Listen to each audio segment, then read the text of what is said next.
Hello, everyone, and welcome to the Quorum Podcast. This is where academic medicine meets remote, austere, and resource-limited areas. So, hello everybody, it's Tim Cranton again from the College of Remote and Offshore Medicine. And on today's podcast, our guest is Jen. Hello. White. Jen is currently the medical officer, or a medical officer, on board a sail training vessel. So if we want to talk about remote healthcare, for me, this is really interesting. For someone that works offshore, so I've spent a lot of my time at sea on vessels, I'm more into, the oil and gas side of things. But I think Jen offers a very unique perspective when it comes to actually being offshore and in a remote location. So, as I said, a sail training vessel. As far as I understand, the vessel's called the Picton Castle. Yeah. When we say sail training vessel, Jen, what are we talking about? What does this thing look like? Well, she is a 179-foot bark, so fully rigged tall ship. Bark rigged, sorry. So what does that mean, bark? You have dogs on board? Sometimes. No, we don't. Sadly, we have cats on board, but no dogs. Yeah, it's a long time offshore with no dogs. Sad story. It's got 3 masts, and I cannot remember how tall the masts are. She's a long way up. How about that? We've got a lot of sails. From the picture you show me, there's a lot of sails. There's a lot of sails. There's a lot of canvas, something like 10,000 square feet of canvas. Now, I imagine a kind of an ex-kind of Royal Navy, the kind of ship, a pirate ship. Oh, everyone always says pirate ships. We're much nicer than pirates. Okay, Yeah, okay. Much nicer. So we're talking no engine, no motor. Yep, she has an engine. Yep, but Okay. It's tedious. It smells bad, and we don't like it. Sailors aren't into engines, really. Not into engines. No, but she's a sail training vessel because people pay to come on board and learn how to sail. So it's a bit of a 50-50. Did you come on board to learn how to sail, or did you come on board to travel in this crazy way? So most people, it's a mix of the two. Because I imagine this is a huge step back in time. In some ways, yeah. In terms of sailing. Yeah, sure. I take it so when you've got a lull and you've got no wind, and then that's when the engine steps in. Oh, not even. No. We might have the engine on in the case of I had to get somebody to a medevac. Oh. So that was a good example. We actually motored for several days at that point. But for the most part, we try not to. We're not in any rush. This is no race. This is a slow adventure. So before we kind of go into depth into kind of what you do and kind of who you are, tell me a little bit more about your background. Where have you come from to get you to a point where you've ended up on a sail training vessel called the Picton Castle? Okay. I taught sailing on small tall ships when I was a youth. So they were, I think, 80 feet long. So you already had sailing in your blood. I am a sailor. However, Okay. Not everybody on board and not every medical officer has been a sailor. Some of them just come on for the interesting medical potential. But for me, that was my background. I stopped sailing for a length of time. I had children. I did lots of education, and I had this opportunity, and that's how I got there. But obviously you're a medical officer, so Yeah. are you a doctor? Or No, are you... I'm not a physician. There's been physicians on board. There's been nurses on board. There have been paramedics. We've got sort of a wide range of people. I was a midwife originally, and someone always says, "Oh, there's no babies on board," but people underestimate midwives and the wide variety of skills they've got. Mm-hmm. And then I became an osteopath. So as far as I know, there's about 6 or 7 osteopathic midwives in the world. So it's a bit of a weird niche market. And I'm also a wilderness responder, and I teach advanced and wilderness first aid. So your interest, I guess, in medicine then started when you were a midwife. Yes. But your interest in remote medicine maybe started when you were a wilderness responder? Or Well, I mostly had a home birth practice. Okay. So I did have backup, but I was always working in a different place. My stuff was never in the same place twice. I've never talked to a home birth midwife who wasn't really good at adapting. I took my practice into international care, so I worked in Haiti, I worked in Guatemala. So I've done austere medicine as well, with my background as a midwife. And that's probably really how I got to being a wilderness responder as well. So obviously when you were doing your midwifery, are we talking mainly looking after rural communities?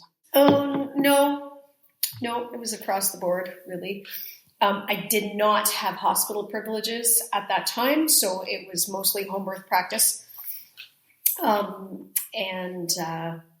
it was all over. It was rural communities, and it was all the way to what we call the city in my province. So are you still doing that now? No, I'm not. So you're purely just doing your I was going to say offshore work, your sailing work? Nope. Osteopathy pays the bills. Gotcha. And osteopathy also, my patients are lovely enough to be really willing to forgive me when I leave for months at a time to go do other things like sailing. So I'm going to say, do you get many people with bad backs on board the board the Picton Castle? In fact, I would have to say that is one of the things that I do really well on board is preventative of other problems. Today, just so you guys know, Jen is actually a student currently on the college's remote EMT course. And obviously we've been chatting.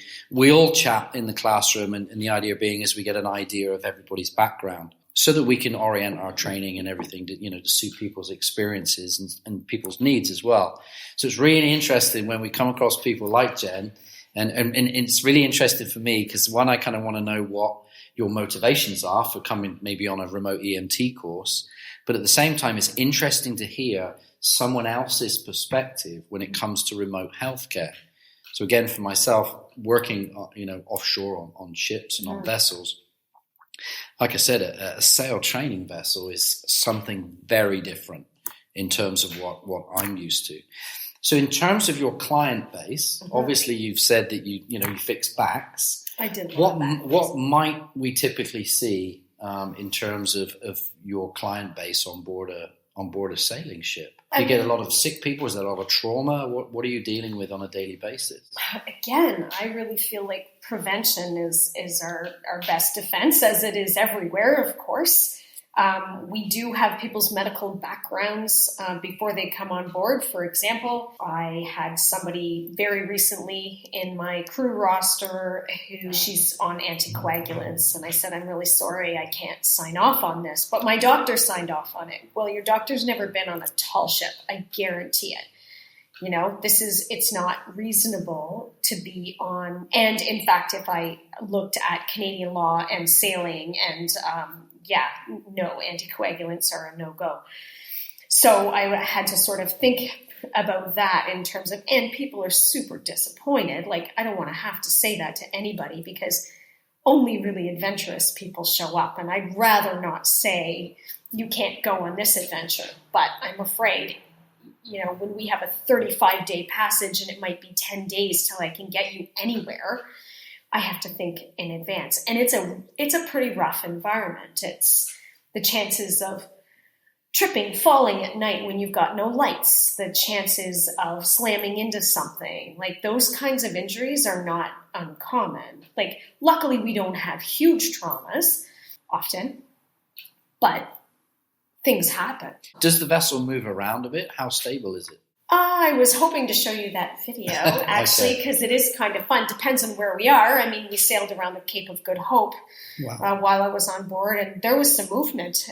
For that particular passage, we put up something we call sailor strainers to keep sailors from being strained overboard. Oh, my God, okay. Yeah, no, the boat moves around a lot at that point, and you have to... So does that then mean a lot of people get seasick? Seasick is an interesting thing.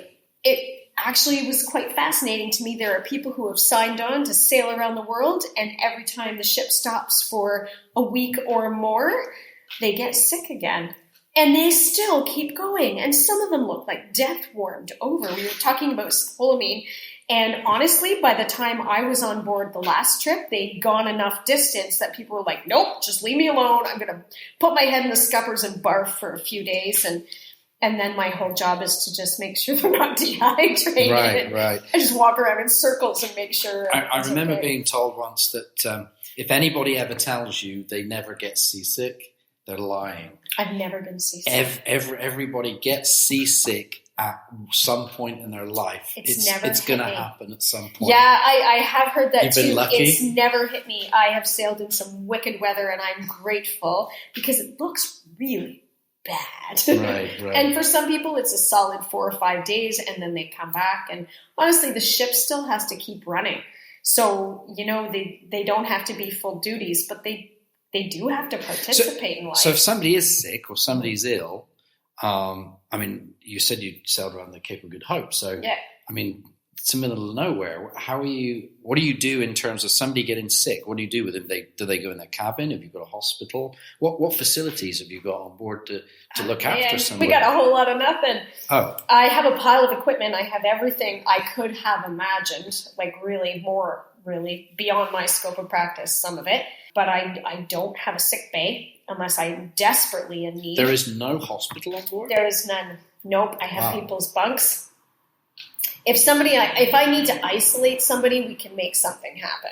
But it's not ideal. See, I imagine, again, coming from an offshore background, yes, that you've got a dedicated sick bay. A lot of ships do. Okay. Ours does not. Wow. Yeah. So you literally, do you keep a bag of drugs in your cabin, or what, how does that work? I have 7 medical chests full to the brim. I have so much gear. That was we talked in our class in the last couple of days about knowing your kit, and I sort of snickered to myself because it took me days, more even, to know where everything was. I have chests full of gear. I take it you can pull a tray out of the chest and you've got layers. Yeah. Okay. And I think every medical officer's first job is to take it all out and go, oh my God, what am I going to do with all this stuff?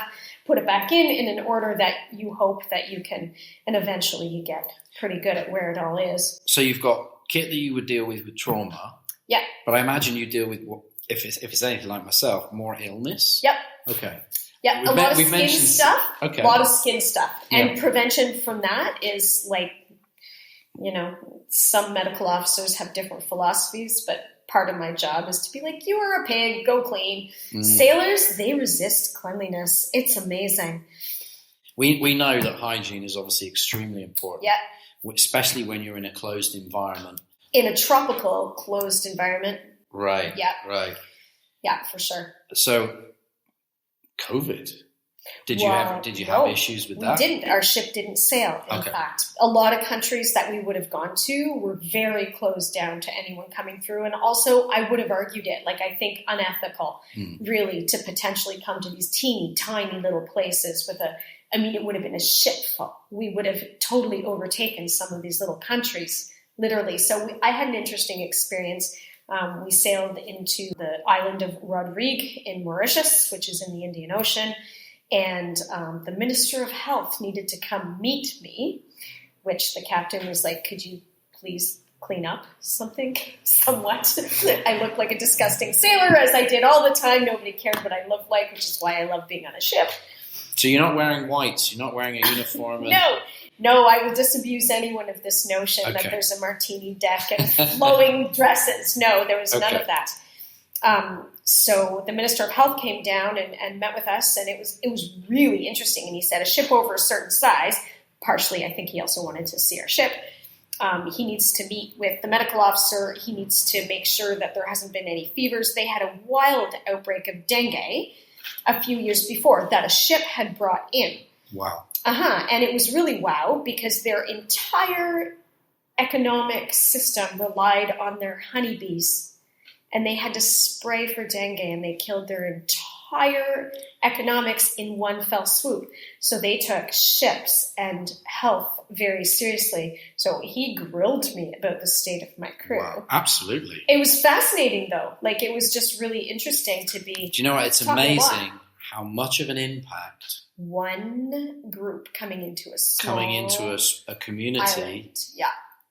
spreading infectious disease. And the ethics of that is really questionable. And literally shutting down an economy. And in the entire economy, it took them 4 years to get any of their bees back.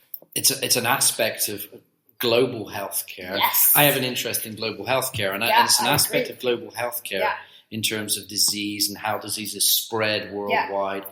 That's a great example. It really gave me a heads up. So, and also, I mean, I think the captain of the ship and I are pretty close, and I really respect his opinion, but also I really appreciate how much he trusts me. So we've had conversations, and I like, it's not ethical to bring ourselves to a place that isn't going to be able to handle their own population if we bring them something. And COVID was like, so our ship hasn't moved in 3 years, which has been So when was the last time you sailed? Was that 3.5 years ago? Wow. I got home just before COVID. And is this then because of the constraints that are still in place now? Well, yeah, I mean, there's been Polynesia, like our time in Polynesia is one of the highlights of our sailing around the world. It's a pretty amazing place to be on a tall ship, places like Pitcairn Island, and yeah. So you just said Pitcairn, so I'm going to go back to the Picton Castle. Okay. Where does that name come from? It comes from Picton Castle, Wales, where she was a fishing vessel at one point. And then she was purchased by Norway, and in World War II, she was a Norwegian minesweeper named the Spirit of Norway. A tall ship was a minesweeper? Well, yeah, she was a minesweeper then. She wasn't a tall ship at the time. Oh. Yeah. So 30 years ago, I think now, the Captain Dan Moreland, who's one of the few sailors in the world with an unlimited tonnage captain's license, decided that he was going to start an organization to have a sail training vessel that goes around the world. Does she have a wooden hull, or She's a still hull. She's a still hull. Yeah, okay, now I understand. Actually hit a mine in World War II, so they say she's got a little funny curve of her keel. She steers to the left. She's or to a little the right. bit tricky to be on the helm. Yeah, exactly. And he decided that he needed to start a new company. He was going to look around the world for a tall ship, didn't find any that he likes. So he went and grabbed this minesweeping vessel in Norway, sailed her back to Lunenburg, Nova Scotia, which is one of the few places in the world you can sail into port and say, hey, anyone want to build a tall ship? Oh. And everyone comes out of the woodwork to say, heck yes, sign me up. So what motivates people to want to go and sail on a tall ship? Are they mad? Yeah, partly, for sure. It's not an inexpensive journey, and the ship needs each crew member to work to keep the ship going. So they spent a lot of money to work their way around the world. Right. They're all adventurers. They're all really interesting people. There's not a boring person on board. We may not all be best friends, but I have respect for every one of my shipmates because they're adventurous people. Yeah, and you said about, obviously, there are people that could join your, I don't know if you call it an expedition or a trip or... A leg. A leg, okay. Yeah. So these people that join a leg, and obviously they could have comorbidities, they can have pre-existing conditions that I guess they have to report. Yeah. And you mentioned about anticoagulants or what have you. That was a recent I know there are rules certainly offshore within the oil and gas industry. Exactly. There are to have certain levels of various shipping. I mean, it's all very complicated, like becoming a mate of certain tonnage in one part of the world versus another. So the ship is actually registered in the Cook Islands. Technically, I could look at the rules in the Cook Islands, but honestly, it really comes down to me saying no. So does that mean then you've got to do a risk assessment for that person? Yeah. Again, defaulting back to the offshore industry, we have to have medicals. Yeah, we have to have medicals too. So does that include the people that are sailing on your vessel? Yeah, 100%. So everybody has to have a medical. Doctors have to sign off. But again, I have to be honest, I read the medicals with a grain of salt. Most physicians have no sweet clue what life on a tall ship is like. Right. And I've tried we just redid all our paperwork. I've tried to write it in such a way that is descriptive. but I can't. Do your clients or crewmates, Shipmates, do they have to declare all their medications when they come offshore? Or they have to sign a waiver? Or everybody has to sign a waiver. I mean, honestly, we really did. We have like a 35-day passage. We have yes, you have to sign a waiver. You have to understand. People always ask me, what if someone has appendicitis? That's the first thought process. I mean, how many other things can happen before appendicitis, right? Mm-hmm. But nonetheless, okay, it's a good example. What am I going to do when I have wiped down the table that we ate dinner on last night?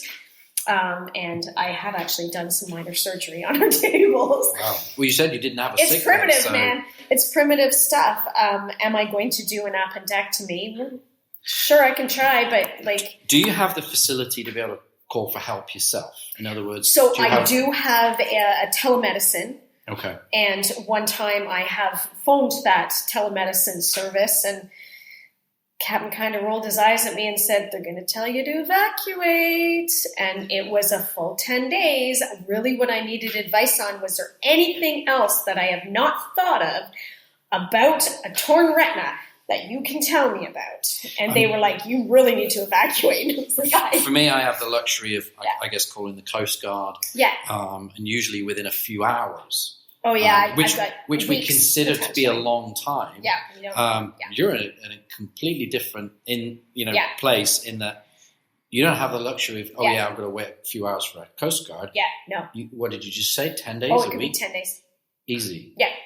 And is that for you to be able to get close enough to shore for a Coast Guard, or would you have to go to Most helicopter medevac, that is insurance company related for offshore. You probably already know this. It's 147 nautical miles that most of them will have. It could take us a week to get there at least. Wow. So, and then where are they going to go?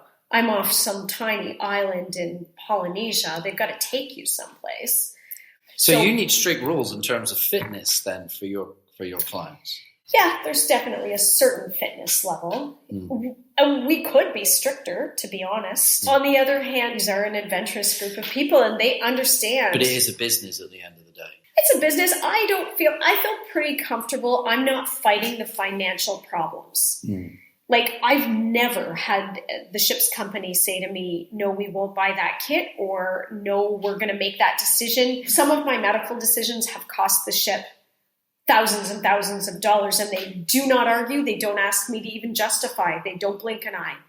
I have literally said, we need to change course, and the captain said, come and look at the charts with me. Let's see where we need to go. Have you ever then had an occasion where you couldn't get rid of a patient?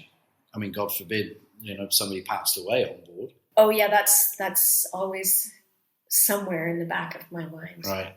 Yeah. Thankfully, you've not. That I've never had to deal with that. We've never had to deal with that. There's been a few incidents where we need to change direction and find another place. There was one incident quite a number of years ago, maybe 20 years ago now, where this big, heavy hunk of a man was hauling on a line, and the line snapped. So his entire body weight slammed spine first into a pin rail, and he instantly lost use of his legs. Wow. Yeah, that's a big deal, right? Down to he's got to be catheterized, couldn't get him down below, so they had to make him a nice home on deck kind of thing. Someone was with him every moment of 24 hours, did prolonged field care and proper nursing care. They looked after him super well. I'm sure that poor medical officer was having heart palpitations every 5 minutes, thinking about the implications. They got him, I think it took them a good solid week and some odd to get him to a place where they could medevac. It was inflammation. He'd hit hard, he inflamed fast, he was walking, he was actually back on the ship in 2 months. Wow. Yeah. However, I was going to say he's a lucky guy, but he wasn't lucky with the rope breaking, snapping. And that's there's nothing lucky about that. No, it was, I'm sure, a really terrible time, but it was a really good. I teach spinals differently. Well, you're the right person. Osteopath with the So, do you have backup? Do you have anyone to help you? So the last adventure I was on, I had a veterinarian. Do not underestimate veterinarians, man. You want to know about drugs, they can tell you 5 different species and just that was super And that was a crew useful. member? Yeah, that was a crew member who did not want to be the medical officer. Didn't like humans at all, as far as I know. That's kind of fair comment. Right, exactly. But was a really great backup. So, I had a minor surgery at one point, and she was super with that, really helpful. And we had someone on board who was a designation in the United States called a nurse anesthetist, which is not a thing in Canada. So I didn't even really know what it was. But same thing. If we ever had an airway problem, he'd have been on that like nothing. So I did have backup. And this group that is about to leave, I think there's a combat medic, the person who's taking my spot. So I will remain the chief medical officer, and this person will be the medical officer on board. And she's a nurse midwife, which is hilarious. Okay. And when I go to join, we will be the only tall ship, I'm sure in the history of tall ships, to have 2 midwives on board as medical officers. I don't think you're going to get many pregnant clients, though. Well, stranger things have happened. Yeah, okay. Yeah, yes. So that being said, I mean, obviously, it sounds like you're working in an amazing place. It is. And you've most certainly sounds like you've had some adventures over the years. Had some adventures. What brings you to Malta? What brings me to Malta? To do a remote EMT course. Okay, so we had to do that Gibbs reflective practice. Gibbs. I've never heard of it before, Okay. to be honest. I think it's a European thing. It's So we like reflective practice because we're learning from our past experiences. Right. And certainly for us, again, as a medical professional, as a paramedic, etc., it's necessary for us to document and log continued professional development. Right. And of course, if we have a particular incident, I'm sure you've had many, that we can maybe look at and go, what did we do here? What did we do well? Maybe what didn't we do so well? If we had to do the whole thing again, could we do it better next time? What might we change? So we find actually reflective practice is a really good tool in terms of learning. Learning not necessarily by our mistakes, but certainly by our experiences. And at the end of it, we've kind of got an action plan. And if I come across this again, how can I deal with it? What preparations could I make? What training might I need? What equipment, might I need to buy or purchase in order to be able to, better manage those things? Right. Well, I wrote about why am I doing this? How does this fit into the rest of my life? Because remote EMT at all, actually, is not a thing in Canada. Right. So I love my ship. I wouldn't willingly change, but there's all kinds of interesting adventures out there in the world. Most of my life right now is as an osteopath and teaching wilderness first aid. So in terms of my trauma care, my emergency care, I don't do a lot of it anymore. So for me, keeping as current and up to date and well educated on that as possible for when I do go do things like this. I think it's really important to me. I think a lot of people, when we use the word remote, they think you're in the middle of a jungle or you're in the middle of a desert or somebody like that. Being on the ocean. And exactly. You're in the middle of the ocean and like you just said, nearly 2 weeks away potentially from help because you've got a top speed of, what did we say, 5 or 10 knots? Well, 10 for 10's a happy and day. You have a sail that you need to do before you can even get anywhere near a rotary wing aircraft can get to you and winch you. That's, to me, it almost epitomizes remote. It epitomizes remote. So making sure I have everything I can is like, it's a driving force for me. Right. Because I don't sign on to any of this lightly. It's not, I know that when push comes to shove, I'm in. And I think at the same time as well, you're almost taking, I kind of feel, wow, I'm listening to you talk, I'm listening to you, your background. I'm like, God, why would you want to take maybe a step backwards? But you're not seeing this as a step backwards. I'm not seeing this as a step backwards at all. And to be honest, I like that and I appreciate that in that you're being honest and there's always something new to learn. Yeah. And I think we've had a discussion, over the last, few days that we've been together. And there's like, actually, you know what? I like the perspective you're offering, on this. And the nice thing again for us as members of the college and for me as faculty is we learn just as much from our students as hopefully our students learn from us. And, this is all part of adult learning, and we're able to share in our experiences. Yeah. So, if you can share with me, some of your experiences on how you've maybe dealt with something in your environment, I get a learning from that, and vice versa. And again, it's kind of nice, and I appreciate where you're coming from. Is I kind of do the same myself. Every now and then, being humble, being honest, put myself back to the basics. And I think this is one of the things that we tend to repeat a lot. You need to get the basics right. 100%. We can't say enough getting the basics right first before we want to touch, I said, the Gucci gear or stuff like Fancy that. pants gear. Is, let's make sure we know how to do good splinting and good bandaging. Yep. And actually sometimes, going back and doing those things again will pay off. There's going to be occasion where I'm going to have to do these things, or I may need to teach or get someone else to do it for me. You've also said that you are involved in some teaching and stuff. Is that teaching and training when you're on the ship with the crewmates, or do you do that when you're onshore? I have done classes for my crewmates, but mostly it's my onshore life, and I also work with search and rescue in my local community. You might wonder when I'm home. My wife also wonders when I'm home. I get it. My wife is the same. When are you coming home? It's I do. I teach the advanced wilderness and remote first aid for the Red Cross, and I love it. It keeps me on my toes for sure. It keeps me really current. I need to be up to date to do that class. I'm sure you feel the same way. I also learn from my students, but it's really interesting because rarely am I in a room with a bunch of people who have served in the military and dealt with blast injuries and have dealt with huge traumas like that. I have literally never been in a multi-casualty situation. So when you're giving me 6 to 8 minutes to do my assessment, your assessment my brain is like, he's breathing. Why do I have to go so fast? It's not how I've ever needed to work, because I may have 2 weeks before I have someone to help me. I don't have to rush through that. So for my brain, this has definitely been an interesting challenge today, especially. So for me, if I wanted to just transition, I've had enough of offshore life in terms of the oil and gas. I fancy some adventure. How on earth would you do this? How on earth do I become a medic on board a tall sailing ship? How did you get the job? That's a good question. Were you a stowaway? This job? No, I was not a stowaway. I'm small enough. I could have been. They'd have noticed me pretty quickly, I suspect.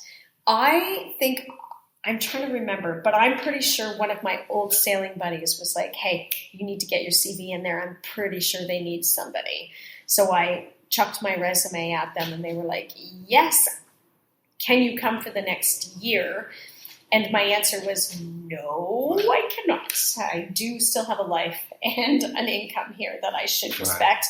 So I tend to do chunks. That's my goal, is to do 3-4 months at a time. So literally kind of word of mouth, knowing somebody already in the industry. That was how I did this. There's other places and other ships and other, sometimes countries are very specific about who can be hired in the maritime industry.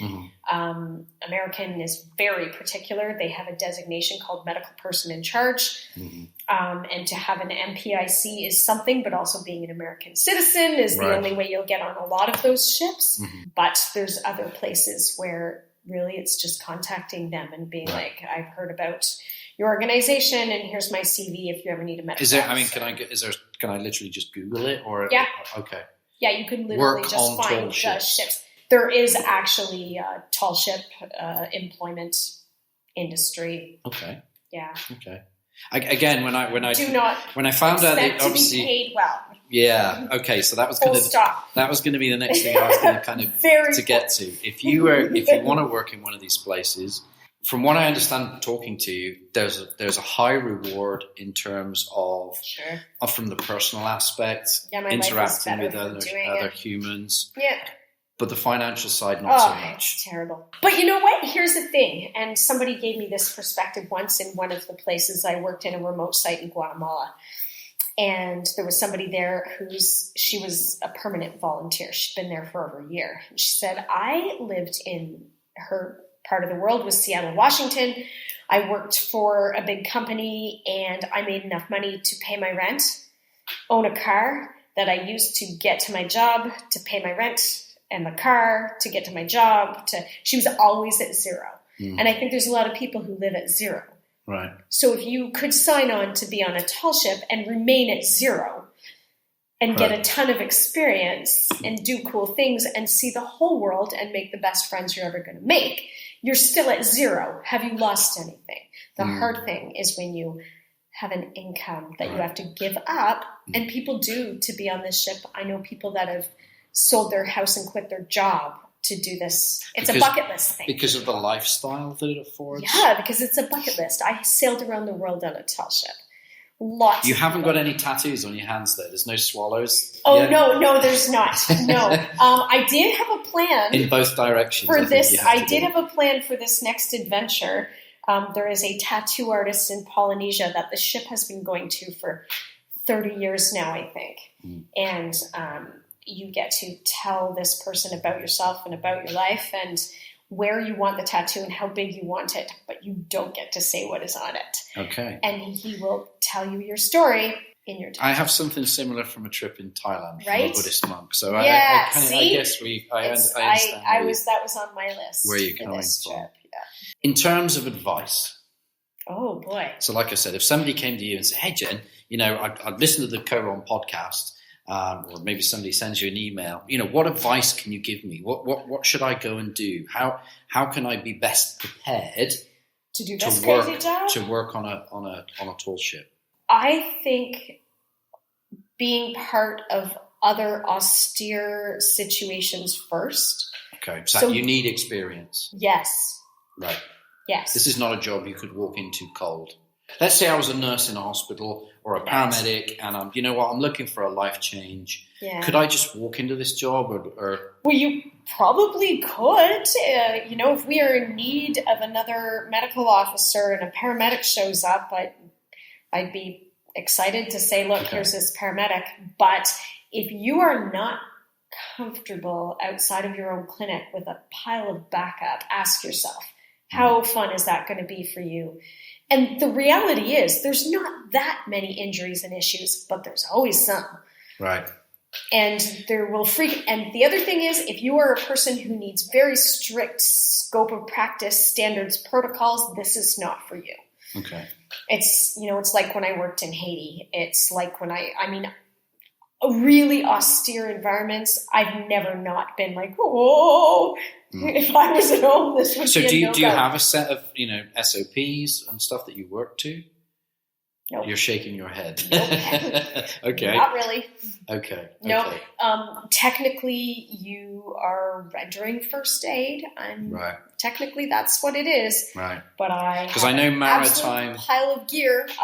Maritime law is. I won't say it's flexible. It's quite flexible. Yeah. It's not the same in that you could be in, deep sea, but the most qualified medical person on board is the ship's captain because he's done a medical course as part of his officer training. Maybe I think that the first officer has done it as well.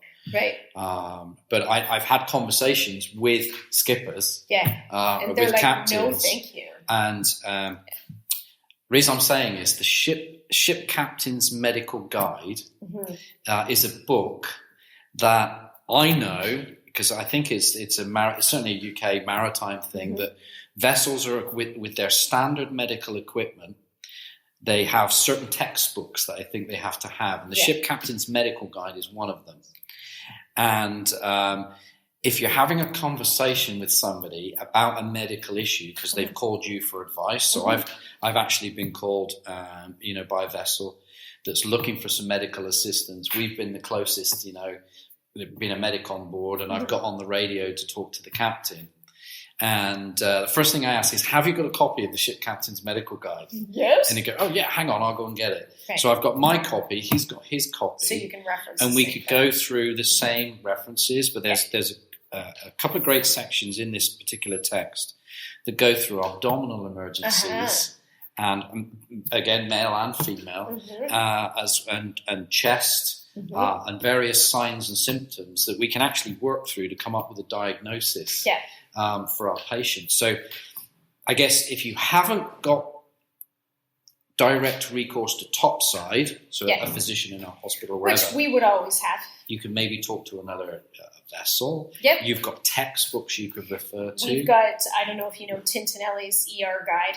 I can't say I do, but obviously now I need to get the ISBN number. It's about this thick. It weighs about 15 pounds. It's an emergency room. ER docs, when they go into their specialty, they get this book. And this is what you have. It's on board. Yeah, wilderness medicine textbooks. So you mentioned wilderness medicine a few times. Yeah. So does any part, when you get some time off or when you eventually get home, do you find yourself in land-based wilderness places? Yeah. Doing what? Hiking or just for Canoeing, pleasure? Or camping. Okay. Backcountry. Yeah.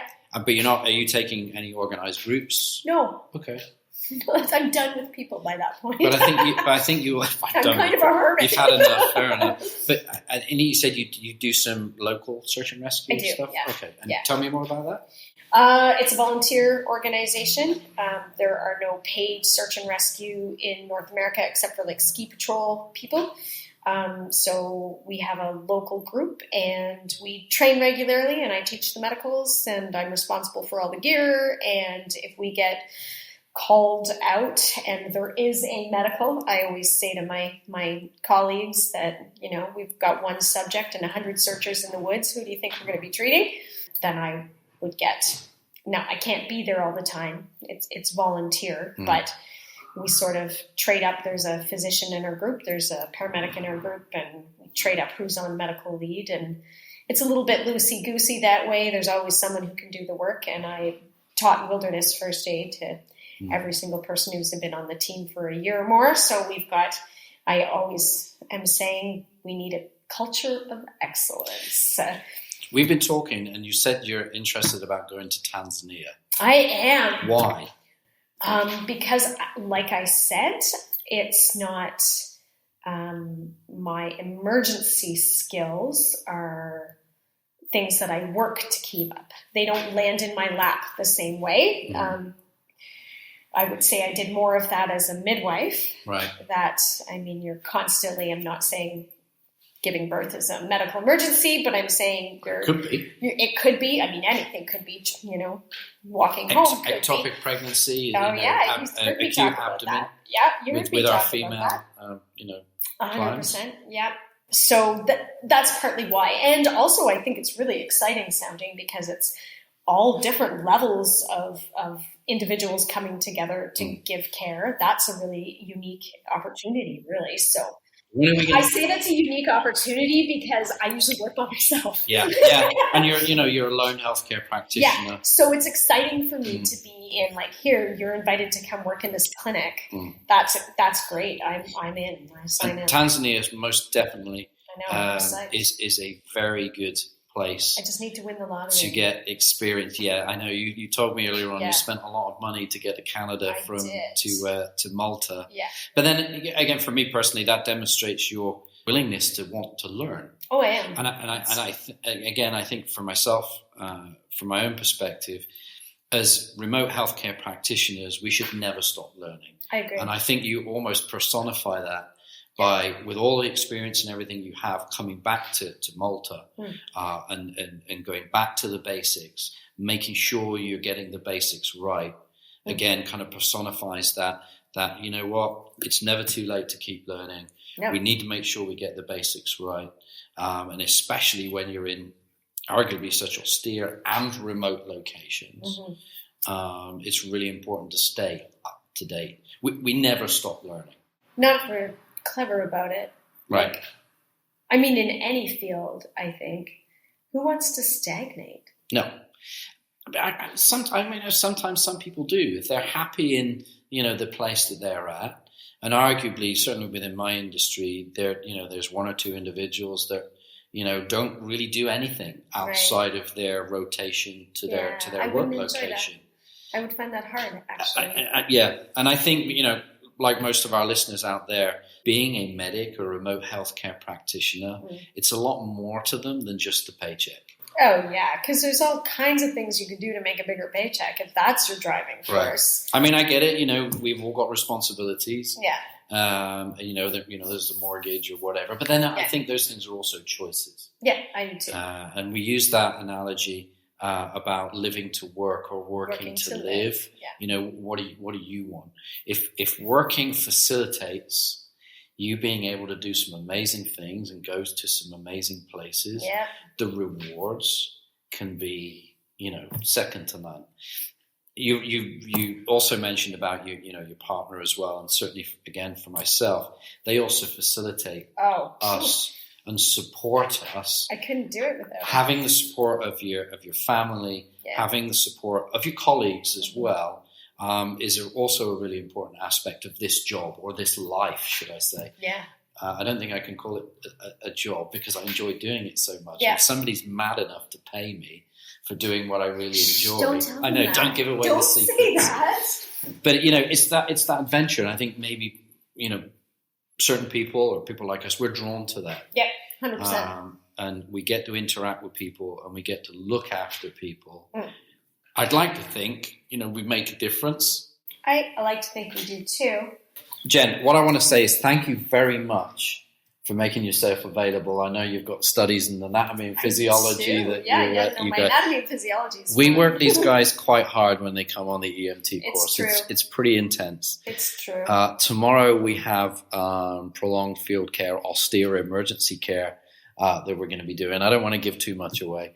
Give me a little secret. You're going to learn stuff tomorrow. But I'm hoping that it transfers to your remote healthcare setting. It will. Any last minute words? Anything you can think of that could be relevant if anybody's interested in working on a tall ship? Oh gosh, if anybody's interested in working on a tall ship, do it. Yeah. Go for it. Find your way. You don't know unless you try. You don't know unless you try. Guys, if any of you have any questions about working on a sail training vessel and remote healthcare, do not hesitate to give me a call or give me a shout on my email, t.cranton@edu.mt, or email the college. You've got access to our webpage as well. If you're interested in our remote EMT course, as Jen is, again, you can contact us there. But apart from that, again, Jen, it's been a pleasure talking to you. Yeah, it's been fun. Today. Thanks, Tim. Guys, thank you very much for your time, and I look forward to the next time that we will be talking to each other. Bye for now. This has been a presentation from the College of Remote and Offshore Medicine Foundation. If you would like to earn CPD credit for this podcast, you can join the Council of Members. Being a member of the college gives you free CPD credits, free access to the virtual field guide, and discounts on our e-learning courses. You can join the team on the college website, which is Corum, Corum, corum.org.